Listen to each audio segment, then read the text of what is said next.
நரியும் கொக்கும். சில் the fox and the stork. அது ஒரு அடர்ந்த காடு. அங்கு பல மிருகங்கள் வாழ்ந்து வந்தன. அந்த காட்டில் நரி ஒன்று வசித்து வந்தது. அதற்கு எப்போதும் யாரையாவது ஏமாற்றி அவர்கள் ஏமாறுவதைக் கண்டு மனம் மகிழ்வது பொழுதுபோக்காக இருந்தது.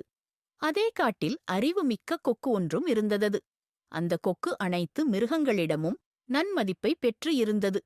இதை பொறுக்க முடியாத நயவஞ்சக நரி அந்த கொக்கை எப்படியாவது ஏமாற்ற வேண்டும் என்று நினைத்தது.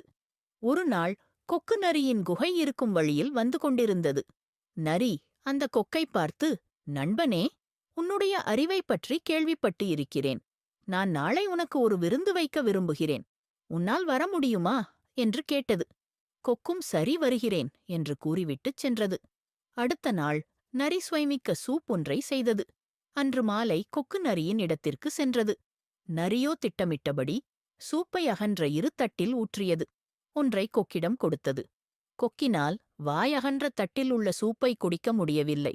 நரியோ நக்கி நக்கி அந்த சூப்பை குடித்துவிட்டு, நண்பனே, இந்த சூப்பை உனக்காக செய்தேன், எப்படி இருந்தது என்று சிரித்துக்கொண்டே கேட்டது. கொக்கு ஏமாற்றப்பட்டதை உணர்ந்தது. நரியிடம், நண்பனே, சூப் மிகவும் ருசியாக இருந்தது என்று கூறியது.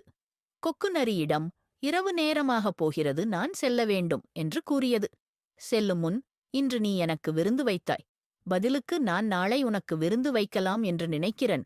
உன்னால் வர முடியுமா என்று கேட்டது. நரியும் வர சம்மதம் தெரிவித்தது. நரியோ கொக்கை ஏமாற்றிவிட்டேன் என்ற கர்வத்துடன் சந்தோஷமாக உறங்க சென்றது. கொக்கு பசியுடனும் வருத்ததுடனும் பறந்து சென்றது. அடுத்த நாள் கொக்கு நரிக்கு நல்ல பாடம் புகட்ட வேண்டும் என்று நினைத்தது. பல இறைச்சிகளைப் போட்டு சுவைமிக்க சூப் ஒன்றை செய்தது. அதன் வாசனை அந்த காடு முழுவதும் பரவியது. அன்று மாலை நரி கொக்கின் வீட்டுக்குச் சென்றது. கொக்கு நரி வந்தவுடன் அந்த சுவை மிக்க சூப்பை சிறிய துளை கொண்ட 2 குவளையில் ஊற்றியது. அந்த சூப்பின் வாசனையை முகர்ந்தவுடன் நரிக்கு வாயில் எச்சில் ஊறியது. இன்றைக்கு நல்ல வேட்டை என்று நரி நினைத்தது. கொக்கு குவளையை நரியிடம் கொடுத்தது. கொக்கு தன் வாயை குவளையில் நுழைத்து சூப்பை ருசித்தது.